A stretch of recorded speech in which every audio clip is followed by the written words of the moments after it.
Okay, that brings us to our next session for today, which will be conducted by Martin Green, Manager of Security, Telecommunications, and Emergency Preparedness at Baycrest.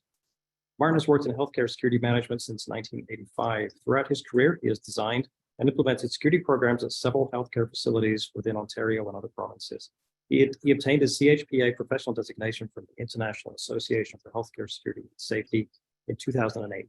He is also trained and certified in emergency management, contingency planning, disaster response, and incident management by municipal, provincial, and federal agencies. A longstanding contributor and member of the IAHSS, Martin is a past president representing its 2,400 members. Please welcome Martin. Oh, good afternoon, and thank you, Neil and Victoria. What a tremendous presentation. Boy, we could fill a whole hour and a half, 2 hours, 3 hours talking about this. Switch BC, hopefully one day will become Switch Canada. Neil, I hope you're looking at the right screen and not my notes page. Can you switch over to your display? We can see both pages at the moment. Oh dear. Okay, so technology, isn't it wonderful? Yeah, you're good to go now. All right, thank you very much. So Victoria stole my. I was going to acknowledge the native lands as well, so thank you for taking care of that, Victoria. Before I begin my presentation today, I'd like to thank Paul, Neil, and the rest of the team at Canadian Security Magazine for asking me to present to you today. More importantly, I'd also like to thank them and Annex Business Media for all of the support that they have given the IHSS over many, many years. They are truly our partners in helping to ensure our healthcare facilities are as safe and secure as possible. There we go. I'd also like to take a moment to acknowledge that today is a National Day of Remembrance and Action on Violence Against Women. 1 in 3 women have been subjected to physical and/or sexual intimate partner violence, non-partner sexual violence, or both at least once in their lifetime. Today is the anniversary of the Montreal Massacre. Let's all work together to end this. And one final comment on Victoria's presentation. She was talking about COVID and the impact. 2 years ago, people were standing on the streets and balconies, banging pots and pans together to thank us. They were sending us gifts to our hospitals, and now they're spitting at us and swearing at us and trying to hit us. So we need to make a change. So why did we need to build a security operations center at Baycrest? And in order to explain that, I need to give you a little bit of a history lesson about Baycrest. Baycrest was founded in 1918, originally called the totally politically incorrect Toronto Jewish Old Folks Home. It was opened in an old house in the Kensington Market area of downtown Toronto in the College and Spadina neighborhood. The home outgrew its original location, and it was decided that a newer, bigger facility was required. In 1948, 25 acres of land were purchased in the country, near Bathurst Street in Wilson, or Bathurst in the 401. The new Jewish Home for the Aged opened in 1954. Baycrest continued to expand and eventually outgrew its space, and the new and current hospital was opened in 1985. Expansion continued, and a new 475-bed long-term care home was opened in 2000. Today, our 25-acre site includes a 330-bed non-acute care hospital, the 475-bed Apotex Jewish Home for the Aged, long-term care home, the terraces at Baycrest, which is a 180 apartment unit independent living facility with outreach programs, the Rotman Research Institute, the Center for Aging and Brain Health Innovation, for a total of 1.5 million square feet. Baycrest is home to approximately 1,100 patients and residents and about 3,500 staff. The original security office that I inherited when I started at Baycrest in 2015, and no, I did not start working here in 1918, despite what some people may think. The original security office is located near the Bathurst side entrance of the campus. Its original location and design was restrictive for expansion, and there really wasn't anything that we could do with the space.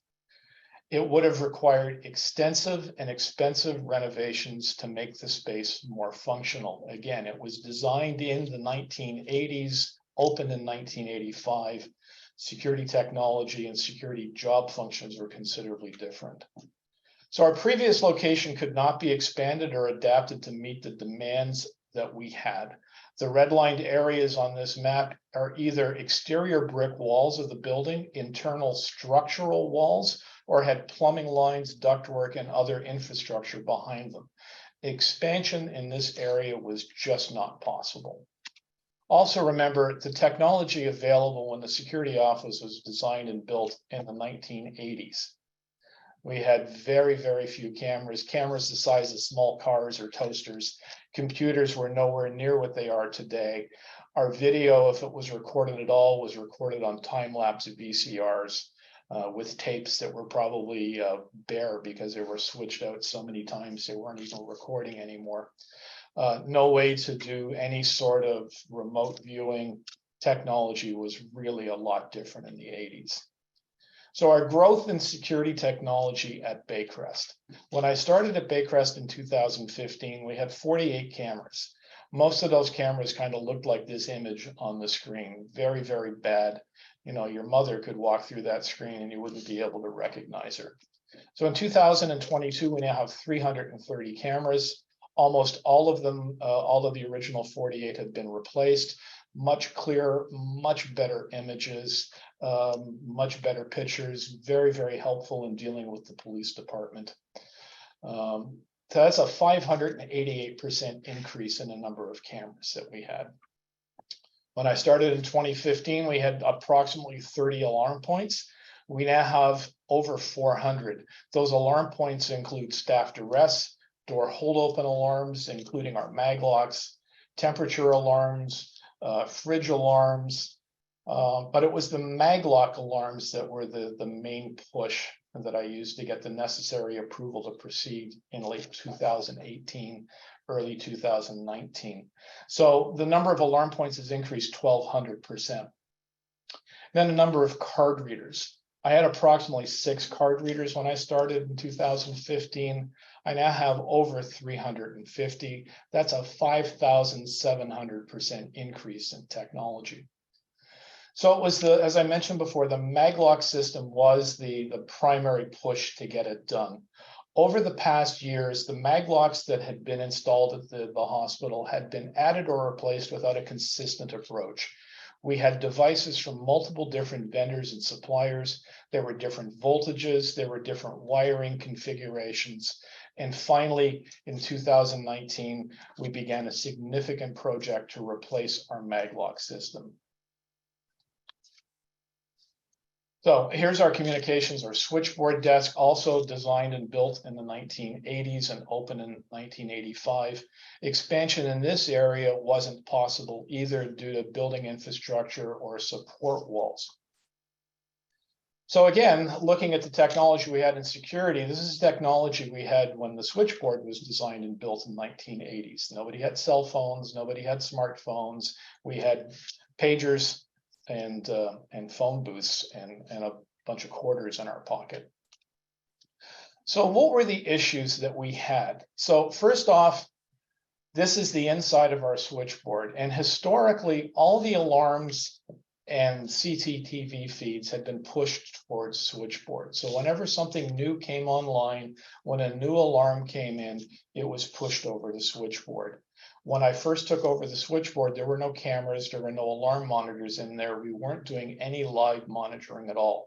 So I did the best that we could with the space that I had to add in cameras, but the ergonomics were very, very poor.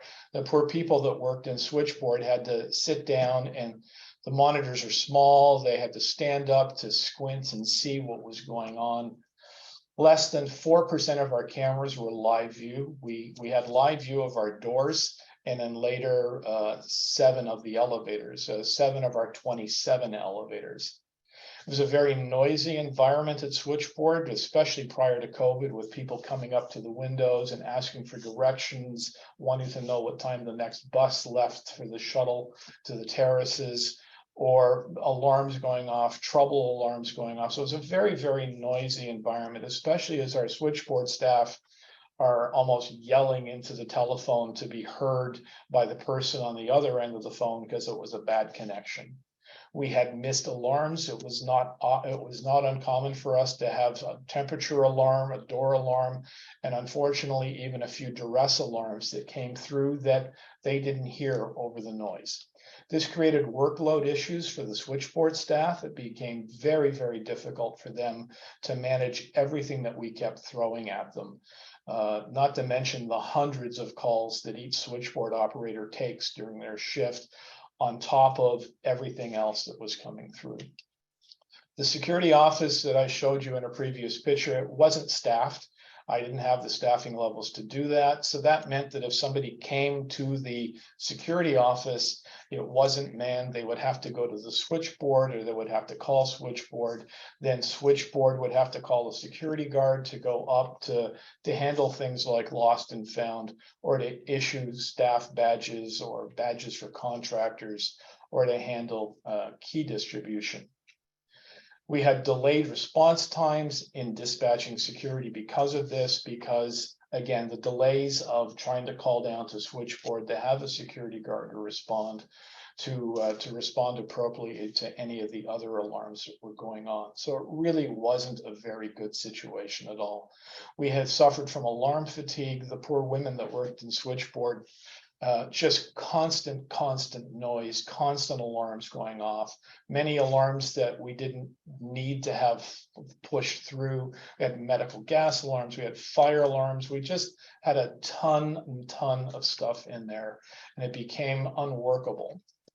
We also didn't have any ability for a rapid review of any cameras. So if there was an incident, if we had a missing resident or a missing patient, since we weren't able to rapidly review, only myself and my coordinator, Aaron Saheen, were the people that had the live view capabilities and the review. If that happened after hours when we weren't here, one of the two of us would have to flip a coin to drive into the hospital to review cameras, which added to delays. So it just wasn't a workable or an ideal solution. So the technology we had was bad. The technology that we had was limited. The technology that was available in the 1980s when the hospital was built was completely different than the technology that we have today. So this is I think this is almost everything that we have coming in. My security staff are using TrackTick. We have the A-phone system. We now have an RTLS system that's going in. We have so much technology, and there was no place that we could record or use it effectively. And that, in my opinion, left for a security program that was really sadly lacking in its abilities. So I had a design phase when we finally got the approvals to move forward with this. And again, it was the maglock system that was responsible for this, because we had constant failures of our maglocks, and some of these maglock failures would last hours. And in a couple of cases, we had maglocks that were out for days, which meant bringing in additional security staff and additional programs to help deal with this. So when I sat down with the architects and the designers and the engineers, I had a bunch of Martin's must-have. These are the things that I wanted. I wanted something that was public access and available 24 hours a day, 7 days a week, so that anybody that came to the security office found an open door with hopefully a smiling, happy face sitting behind the desk. I wanted a control center where someone could monitor all of this technology and interact with that technology. I also wanted it to be a dual purpose customer service desk, so that when somebody came in, they saw the smiling, happy face who would be happy to help them with a key issue or any other problem that they were bringing to the security office. I wanted a video wall. I wanted people to walk in and see a wall full of TV monitors that showed images from the hospital and the grounds and wherever else we had. That wall wasn't for my purposes. It wasn't for the security operators' purposes. It was more of a wow wall. I wanted people to come in and go, wow, I didn't know you had so many cameras. So that was something that was integral to the design. And actually, the original design called for 6 monitors. My original concept was that I have 6 video servers, And I was going to put the multi-screen view of every single server up on one of the corresponding video walls. I had second thoughts after speaking to a couple of security consultant friends of mine who said that was probably not the best idea. I agreed. And during construction of the office, I realized that 6 monitors were not going to be enough. So we actually increased and we changed the scope of the project and raised the ceiling of the room so that I now have 8 monitors. I have 3 banks of monitors, 3 across the top, 3 across the center, and 2 across the bottom. I needed to have a staff ID badge station so that when people came in to get their photo ID, there was a place for them to sit up against the Baycrest backdrop to get their video, their ID badge taken care of. I wanted integration of the Keyscan Aurora access control and alarm system to our i3 camera system so that when an alarm came up, the closest camera, if there was one, would also pop up. So that was an important feature that I really needed to have. I wanted the phone calls to be recorded. So anybody that called into security to request the door open or to report a situation, I wanted every single phone call to be recorded. Fortunately, our Commutel switchboard program allows us to do that. So we took one of the computers out of switchboard. I had 3, I only needed 1. I took 1 and moved it into the security operations center. So now any call that is made to or from the security office is recorded. I wanted 100% emergency power. I wanted absolutely every single thing plugged into the emergency power systems of the hospital. There's nothing worse than having a crisis and your security office is blind. I wanted a remote fire alarm panel for 2 reasons. One was to allow the security staff to respond quickly to a fire alarm, be able to call it out overhead, call it out on the radio to the security staff to give switchboard one less thing to do.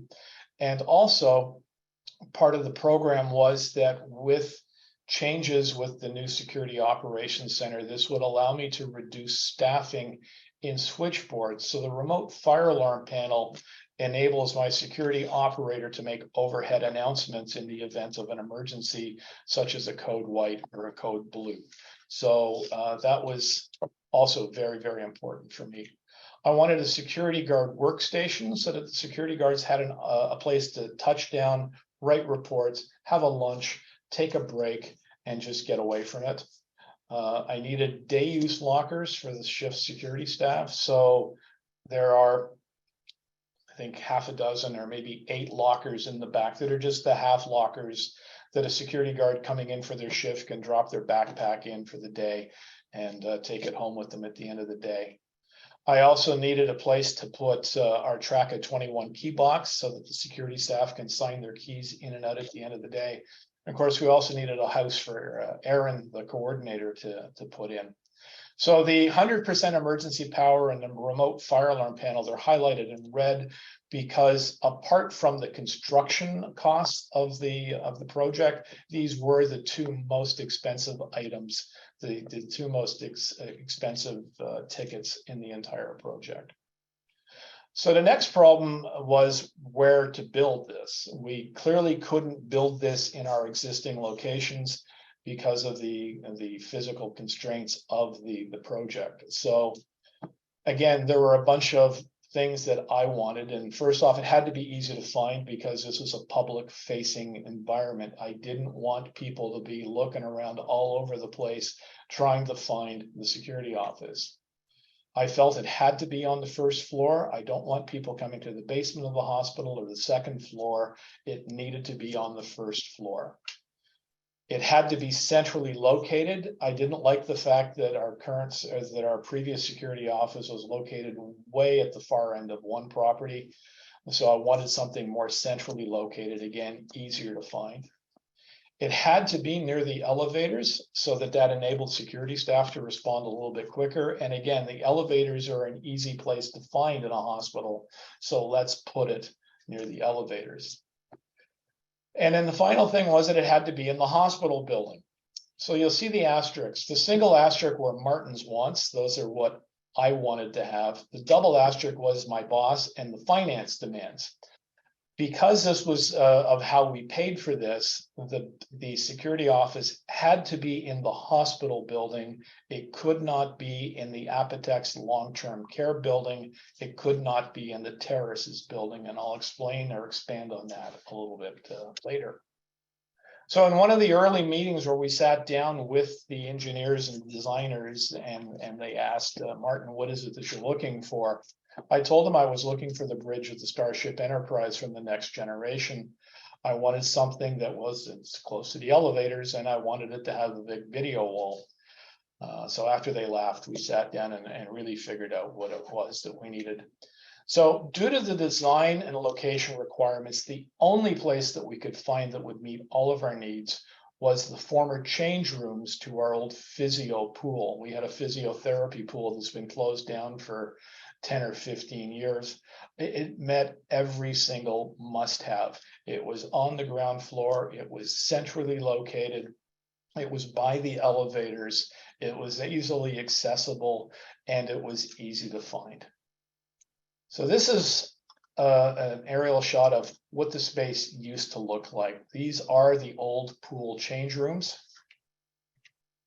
Right off the main elevators.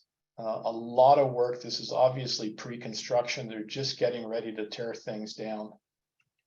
This is where we ended up. So this is the same spot. And this is what it looks like now.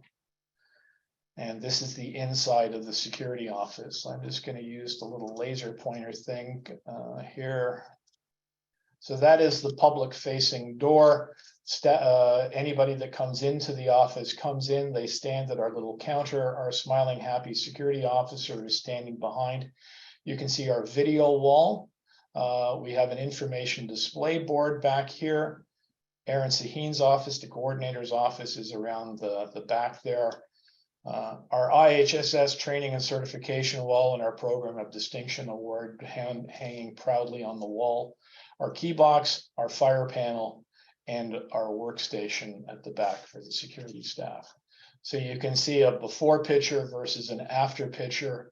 It's not as big as the space that we had before. However, it's more efficient and more practical, and obviously more useful. So the big question was, how did we pay for it? So obviously the first thing was I needed support from my boss, the executive director of facilities and redevelopment. I think the first week that she started working at Baycrest, which was the week that COVID hit. So a great introduction to her. She walks in the door, and a week later we're closing them and nobody can come in or go out.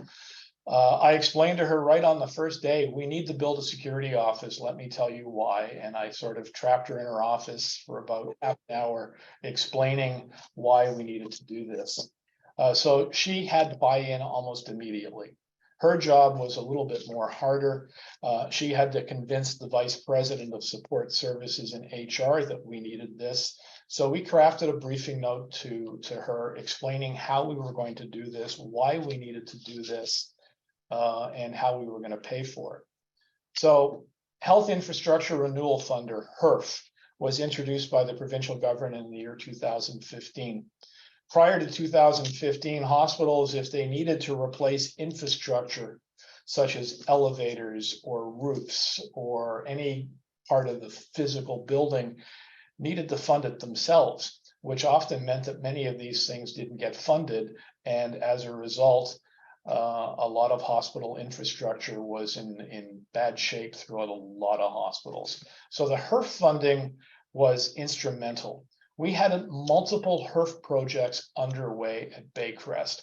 We had our maglock replacement, replacing over 250 maglocks, ensuring that every single maglock was exactly the same make, manufacturer, model, making sure that every single maglock was wired exactly the same way, and making sure that every single maglock could be monitored so that if we did have a maglock go offline, or if we had a maglock fail to make contact, either because it lost power or because the door hadn't closed properly, that was the primary driving factor. We're also undergoing a multi-million-dollar electrical system upgrade. We're replacing our emergency generators and transfer switches and main transformers, building a brand new sub-building off the back of the hospital. Pharmacy is undergoing a minor renovation that will include equipment that needs to be monitored. We have installed a real-time locating system. It hasn't gone live yet, but it will be going live in early 2023. So all of these projects had a monitoring element to them. And when this started happening, especially with the Maglock system upgrade, they said, oh yeah, we're gonna monitor all these things. I said, well, where do you expect me to monitor these things? Because I cannot put any more work into the communications office, into the switchboard. These people just can't handle what we have. And now we're talking about adding in another 350 devices that we're expecting them to monitor. So that was, again, the driving force. So a little bit from each of the HERF project was allocated to the Security Operations Center budget. We took a little piece out of Maglocks, the infrastructure, and all of these other projects to help pay. The results have been incredible. Within the first week, we were able to observe and deter suspicious persons after hours as they were roaming around the exterior of the building.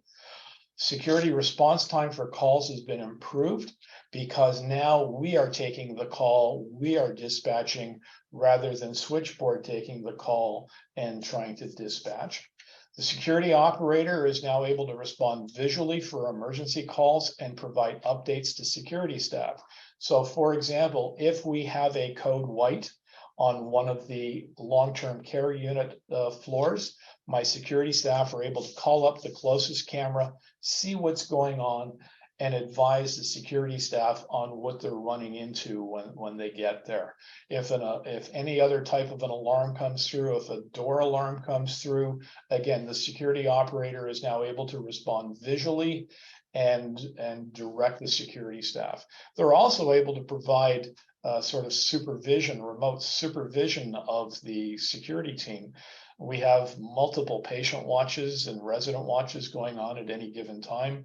So my security operator is able to call up the closest camera and make sure that my patient watch guard is being attentive and doing the job they're supposed to be doing. Security operator is able to remotely open doors in some cases for access requests.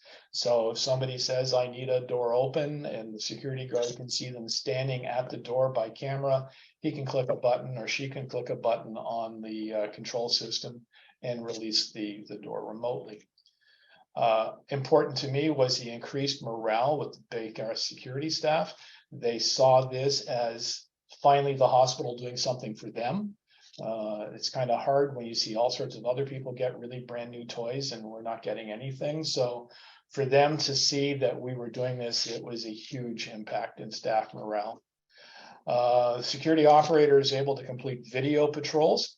So if they've got nothing to do at 2 o'clock in the morning, they can just sit there and go one by one through every single one of the 330 cameras.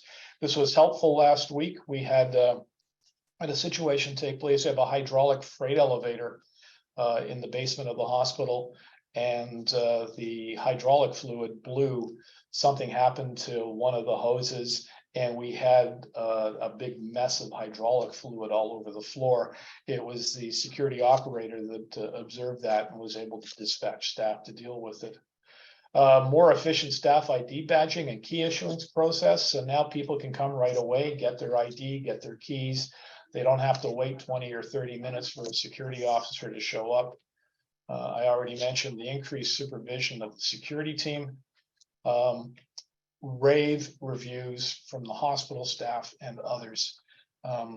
Some people were a little concerned that when people walked into the security office and saw all of the cameras, they would think that we were spying on them and that there would be some negative feedback on that. However, it's been completely the opposite. Security staff, hospital staff have come in, hospital visitors have come in and said, wow, I didn't believe that the hospital was this safe. I can't believe it. So we routinely give tours to the areas of people want to come in, we just, invite them to come in to the side door and we'll explain the technology that we have. We're not hiding the technology. We're very proud of the work that we've done. And it's been absolutely everything that I was hoping that it would be. So I hope that answers your questions, or if you have any questions, now is the time, I guess, for us to ask. Great. Thank you, Martin. Great presentation. I've had the privilege of touring the facility myself, so it's very much enjoyed seeing it in person. We do have a question from the audience, Martin. Great result, Martin. Now that you have been in the space for a while, is there anything you would have added or done differently?